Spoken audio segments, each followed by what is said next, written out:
Bienvenidos al informativo de Magnífica Televisión, dedicado a ofrecer noticias de la Iglesia. Hoy es domingo 6 de octubre de 2013. Comenzamos. Su Santidad el Papa visitó el viernes pasado, fiesta de San Francisco, la ciudad de Asís. Allí rezó por la paz. Por otro lado, se ha confirmado la fecha de canonización de Juan Pablo II y Juan XXIII, el 27 de abril de 2014, fiesta de la Divina Misericordia. Del 1 al 13 de octubre, el Papa se ha reunido en la ciudad de Roma con el grupo de 8 cardenales que él ha elegido para que le asesoraran en el gobierno de la Iglesia. Entre otras cosas, han hablado de la reforma del Sínodo de Obispos y de la Curia. Una bomba de fabricación casera hizo explosión esta semana en uno de los templos más significativos de España, la Basílica del Pilar de Zaragoza. Afortunadamente no hubo daños personales y los destrozos no afectaron a la venerada imagen. Elior, el Banco Vaticano, ha publicado su primer informe de la historia. De él se deduce que ha ganado 4 veces más que el año anterior y que ha optado claramente por la transparencia informativa. Los franciscanos de María siguen preparando la celebración del Año Santo que el Papa les ha concedido para conmemorar el 25º aniversario de su fundación.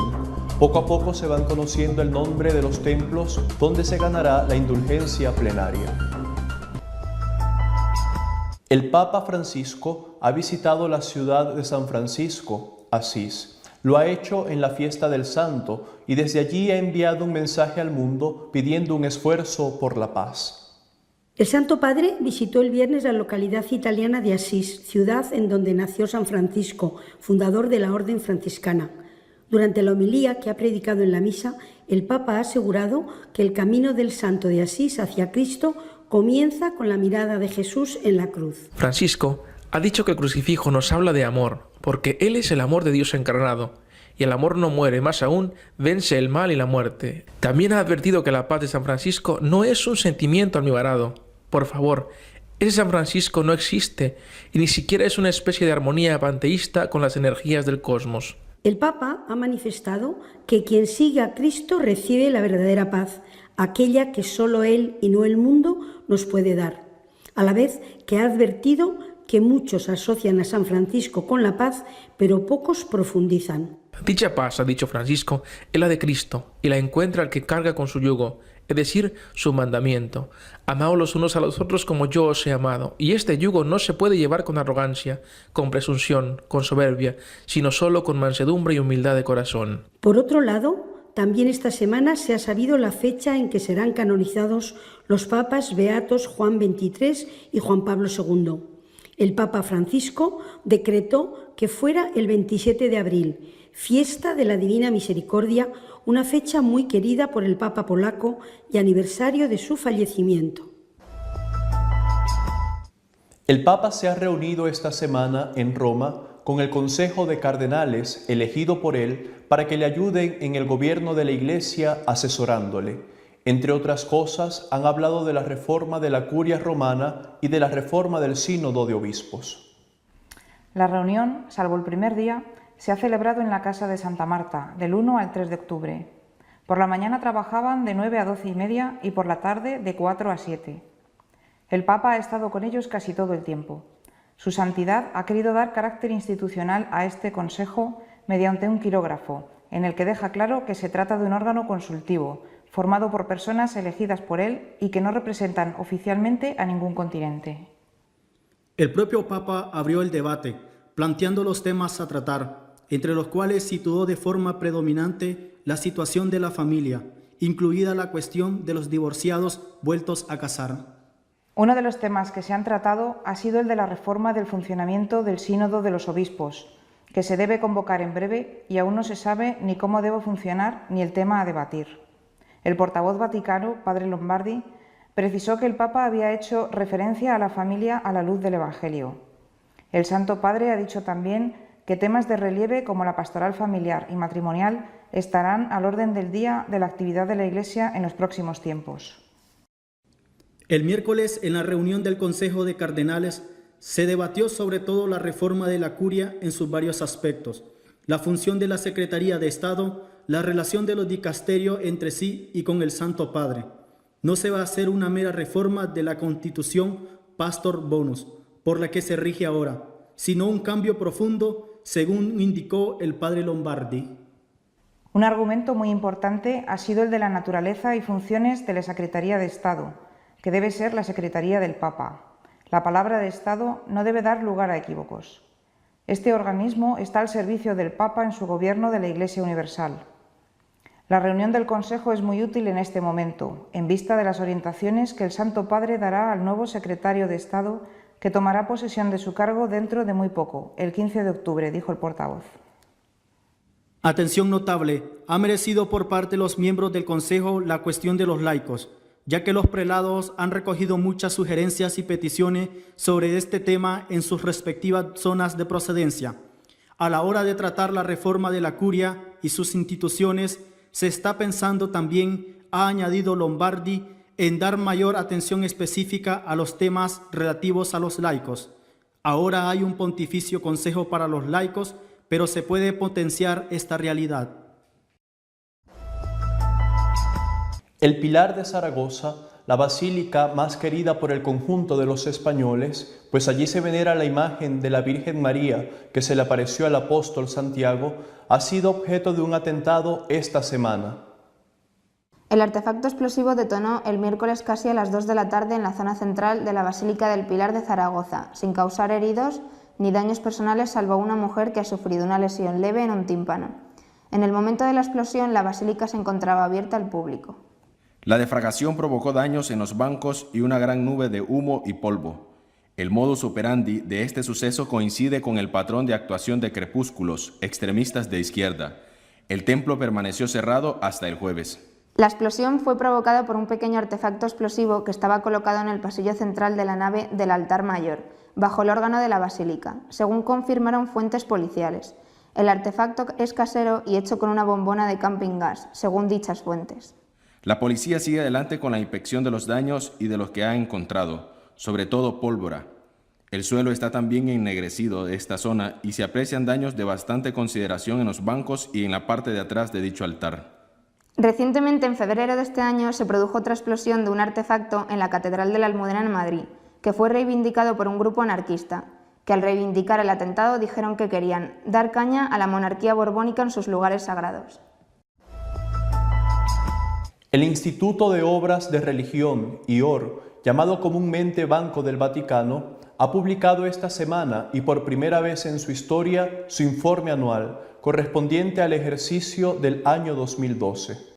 Del documento, de 100 páginas, se desprende que en 2012 el IOR registró un beneficio neto de 86,6 millones de euros, una cifra que permitió que ese instituto aportase una contribución de 54,7 millones de euros al presupuesto de la Santa Sede.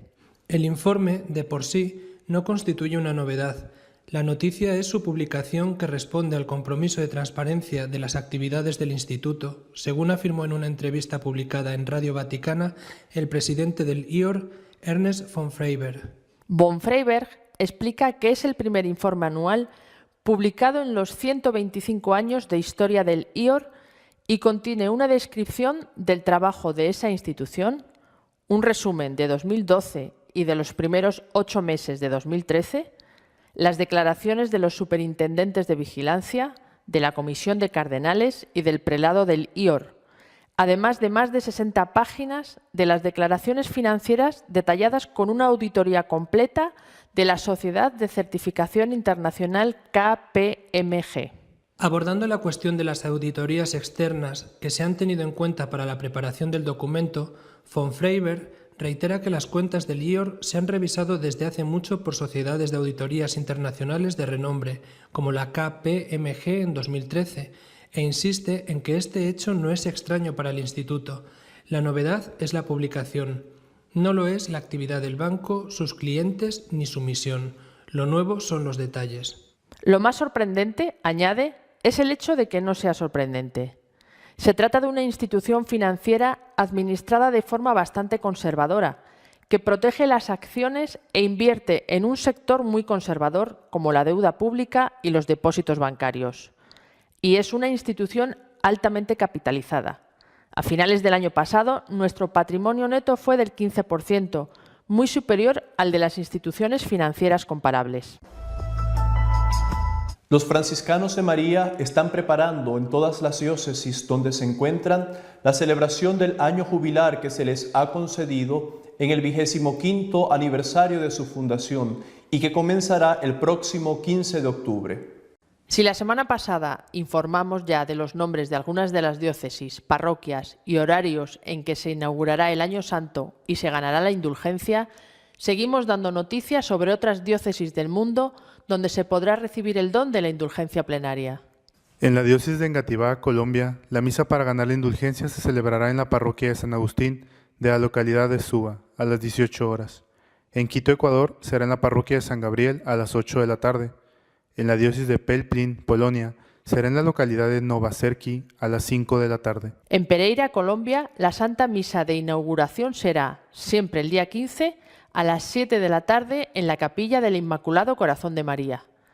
En Tucumán, Argentina, se celebrará en la catedral a las 8:30 de la tarde.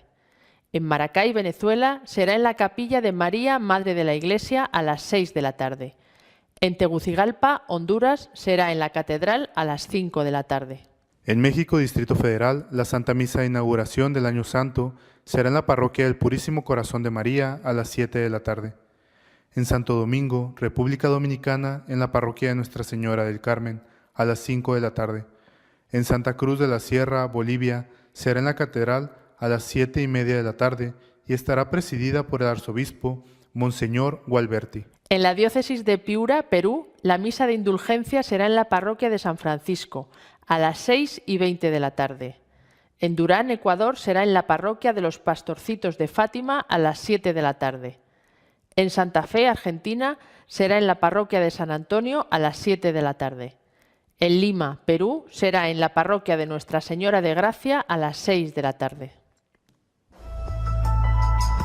Nuestro comentario editorial de esta semana está dedicado a la reunión del Papa con el grupo de los cardenales que le están asesorando sobre algunos temas relacionados con el gobierno de la Iglesia.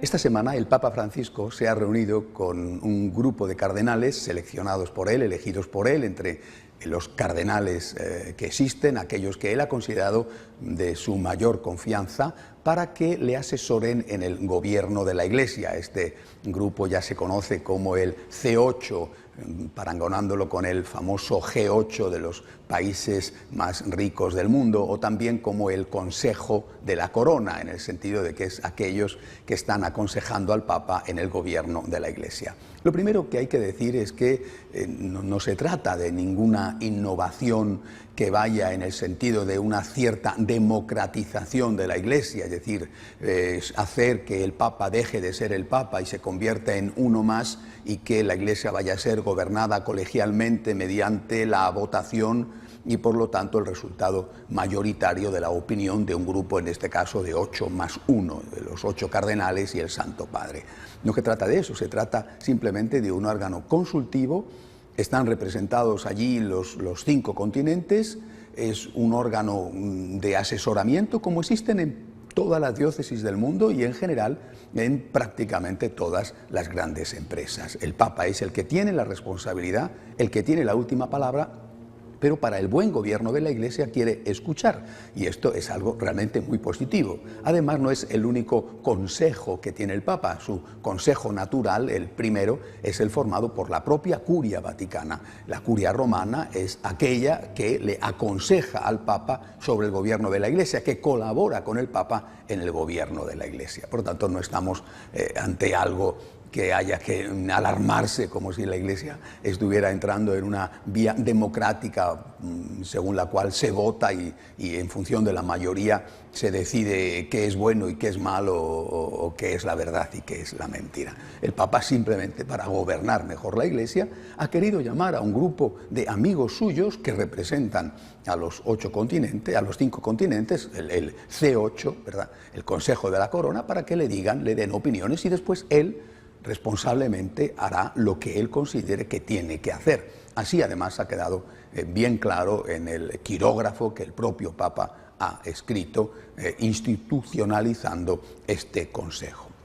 Este Consejo además le ha asesorado naturalmente sobre muchas cosas, pero sobre algunas que se han conocido en particular, la reforma del Sínodo de los Obispos y la reforma de la Curia Romana, de la Curia Vaticana.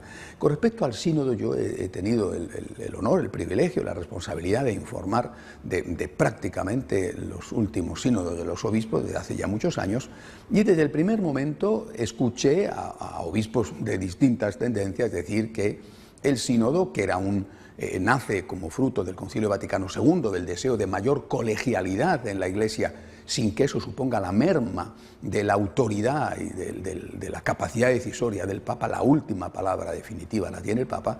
El sínodo, muchos han dicho reiteradamente que no lograba expresar aquello para lo que fue creado y que era necesaria una reforma. Yo creo que esto es lo que están estudiando ahora, una reforma del funcionamiento del Sínodo de los Obispos que le haga más eficaz, quizá más un foro de auténtico debate, no un sitio donde un obispo dice una palabra durante 5 minutos y ya está, y otro dice otra palabra durante 5 minutos y ya está, sino un auténtico debate y que haga más eficaz esa labor de asesoramiento al Papa, en este caso no de 8 cardenales, sino de los representantes de todos los obispos del mundo, porque cada conferencia episcopal envía a sus delegados para que el Papa pueda saber cómo está la Iglesia y por lo tanto el Papa y solo el Papa pueda decidir por dónde tiene que avanzar la Iglesia. Por lo tanto, sobre la reforma del sínodo no solamente no hay nada que decir, sino que era algo muy necesario y que muchos llevan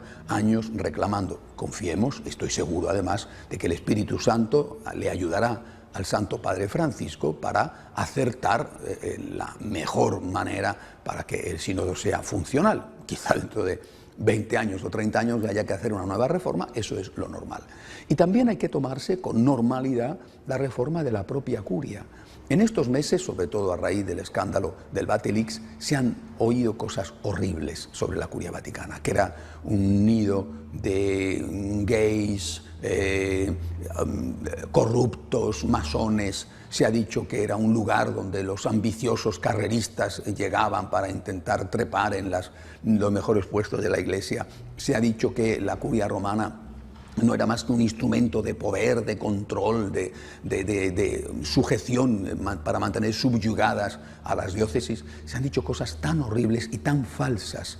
Es cierto que en la curia hay arribistas y carreristas, pero no más que en las curias diocesanas o que entre los sacerdotes del mundo, no pocos de los cuales sueñan continuamente con escalar mejores parroquias donde seguramente hay más dinero. Por lo tanto, no es que allí haya la gente peor, al contrario, puedo decir que están de los mejores que hay en la Iglesia. Es verdad que hay un lobby gay, lo ha dicho el Papa, es verdad que hay, aunque no sabemos los nombres, se dice que hay algunos miembros de la curia que están influidos o próximos o pertenecientes a la masonería, y es verdad que hay corruptos, lo del Vatilix lo ha puesto de manifiesto, pero desde luego no es ni mucho menos la mayoría, al contrario, la mayoría son personas de Dios que trabajan por el Señor y que trabajan muy duramente y que trabajan por Cristo y por la Iglesia.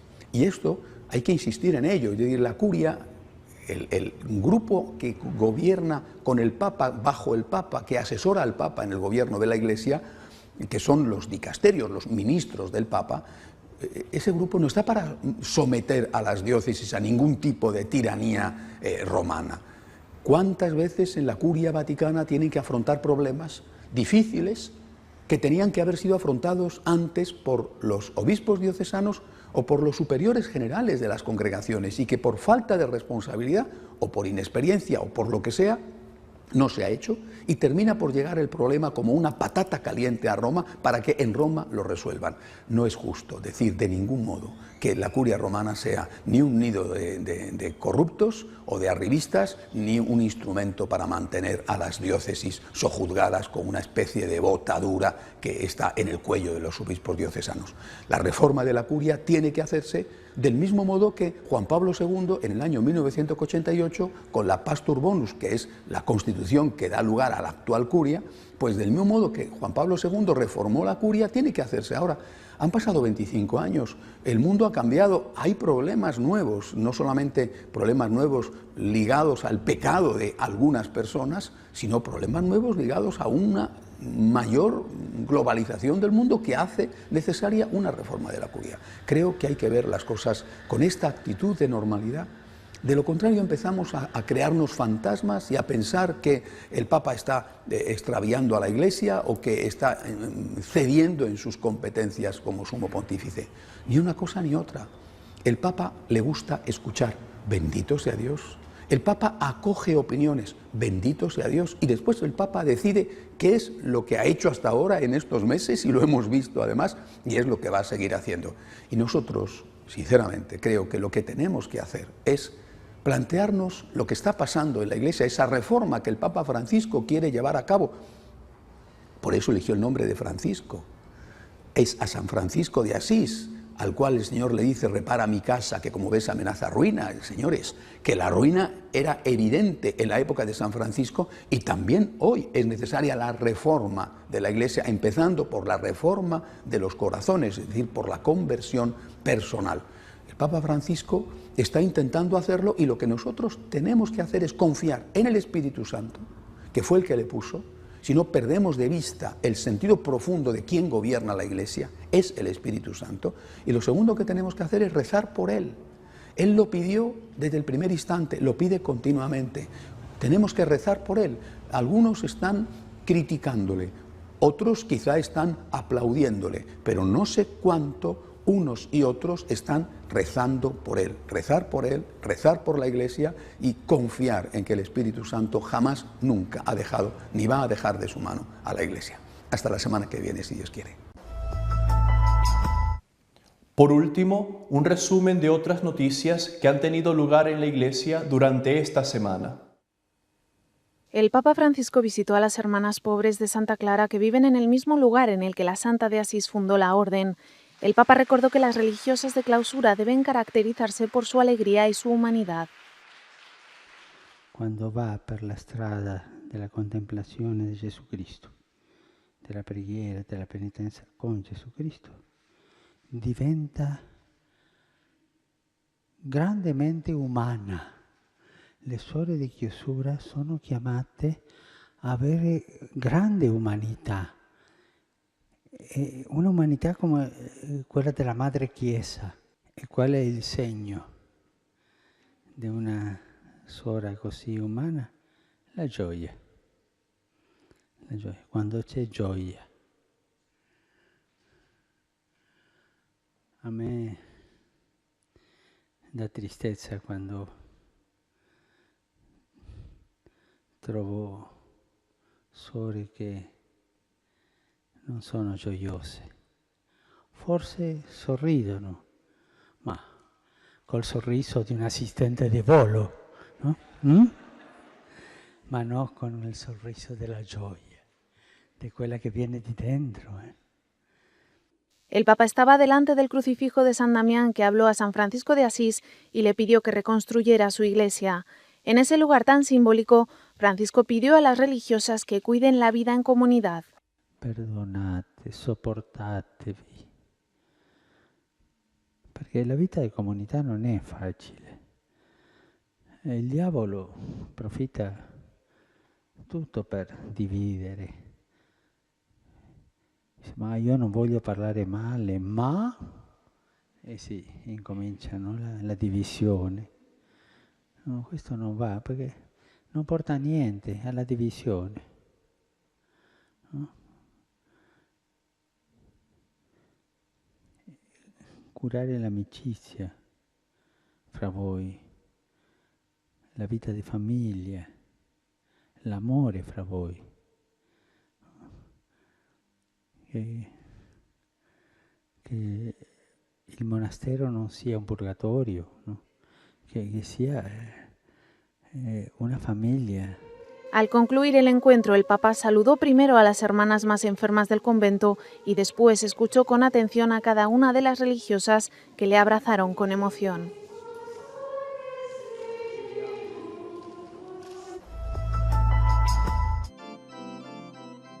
El Papa Francisco reconoció en la audiencia general una aparente contradicción. ¿Cómo se puede decir que la Iglesia es santa si está formada por hombres, mujeres, sacerdotes y hasta papas pecadores? Explicó que la Iglesia es santa no gracias a los hombres, sino a Dios. Es santa porque forma parte de Cristo, que a través del Espíritu Santo ayuda a los pecadores a mejorar, acercándose a Él. C'è stata nella storia la tentazione di alcuni che affermavano la Chiesa è solo la Chiesa dei puri, di quelli che sono totalmente coerenti e gli altri vanno allontanati. Questo non è vero, questo è un'eresia. La Chiesa che è santa non rifiuta i peccatori, non ci rifiuta a tutti noi, non rifiuta perché chiama a tutti, li accoglie, è aperta anche ai più lontani. El Papa dijo que es importante entender el verdadero significado de la santidad. La Iglesia no es un lugar para gente perfecta, sino un lugar en donde todos los pecadores, incluyendo al Papa, pueden cambiar si se dejan envolver por la misericordia de Dios. Ma Padre, io sono un peccatore, ho grandi peccati. Come posso sentirmi parte della Chiesa? Caro fratello, cara sorella, è proprio questo che desidera il Signore, che tu gli dica: Signore, sono qui con i miei peccati. Qualcuno di voi è qui senza i vostri peccati? Qualcuno di voi? Nessuno. Nessuno di noi. Tutti portiamo con noi i nostri peccati. Francisco explicó que la santidad no es un camino destinado a unos pocos, sino a todos, y que no consiste en hacer cosas extraordinarias. Che cosa posso fare io che mi sento debole, fragile, peccatore? Dio ti dice: non avere paura della santità, non avere paura di puntare in alto, di lasciarti amare e purificare da Dio, non avere paura di lasciarti guidare dallo Spirito Santo. Lasciamoci contagiare della santità di Dio. El clima de la audiencia fue muy cálido. Como todos los miércoles, Francisco paseó en el papamóvil por toda la plaza de San Pedro para que los miles de peregrinos pudieran saludarle. Duró 40 minutos, casi la mitad del total.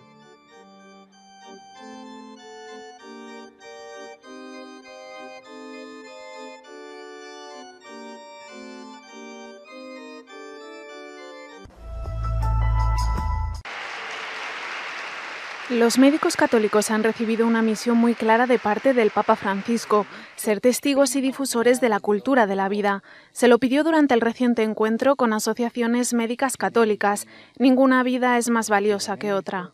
Yo, como he trabajado en los países en desarrollo, me parece que la maternidad hay que protegerla, pero sobre todo hay que protegerla, yo diría, físicamente. Por ejemplo, no me gusta tener que leer que se atribuye la pobreza, el hambre a que las familias tienen muchos hijos. Mire, los hijos en África son la riqueza. Uno de los principales desafíos a los que se enfrentan los médicos católicos, en especial los ginecólogos, es la extensión del aborto como una práctica médica más.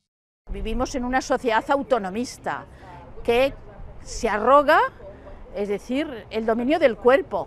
Es decir, que pueden hacer con su cuerpo lo que quieren. Hay un eslogan, dicen: nosotros parimos, nosotros decidimos, que no es justo, ni es cierto, porque además hay otro cuerpo.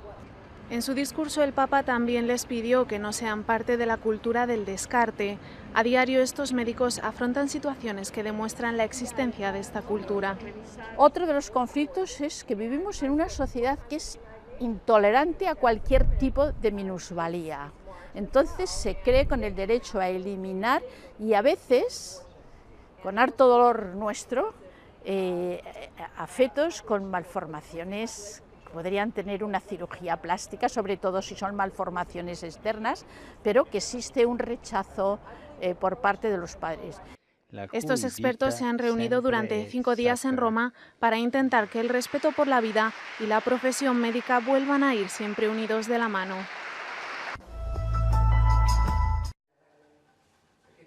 Cuando el pasado diciembre el obispo de Lleida en España, Joan Piris, asistió a una reunión para escuchar a quienes son expulsados de sus hogares por no poder hacer frente a sus hipotecas, conmovido les hizo un ofrecimiento. Solo por el hecho de estar compartiendo un problema dije yo, no sé si tengo solución, pero puedo aportar algo. ¿Qué puedo aportar? De momento ahí hay un edificio, si les sirve vamos a ver qué podemos hacer con él. Y es la parte del antiguo seminario que estaba cerrada muchos años ya. A los 3 días de lanzar su propuesta, un arquitecto sin trabajo se unió al equipo, ofreciendo sus servicios completamente gratis. Tras él, muchos otros. Se generó una ola de solidaridad y comenzaron las obras. No son propiamente pisos ni para alquilar ni para vender, es una cesión de uso de unos espacios a personas y familias que pueden necesitarlo unos años. El proyecto está hecho, está aprobado, los voluntarios arquitectos trabajan maravillosamente, hay más de 44 personas, creo que son ya 40 y tantas, casi 50 voluntarios, técnicos de todas las especies. Bueno, eso para mí también ha sido una gran lección, y ratifica una de mis convicciones. Yo eso, no sé por qué, pero allá lo han convertido en lema, ¿no? Entre todos y para el bien de todos. Y así se está recaudando el dinero para hacer la reforma del edificio, desde donativos pequeños hasta otros más cuantiosos.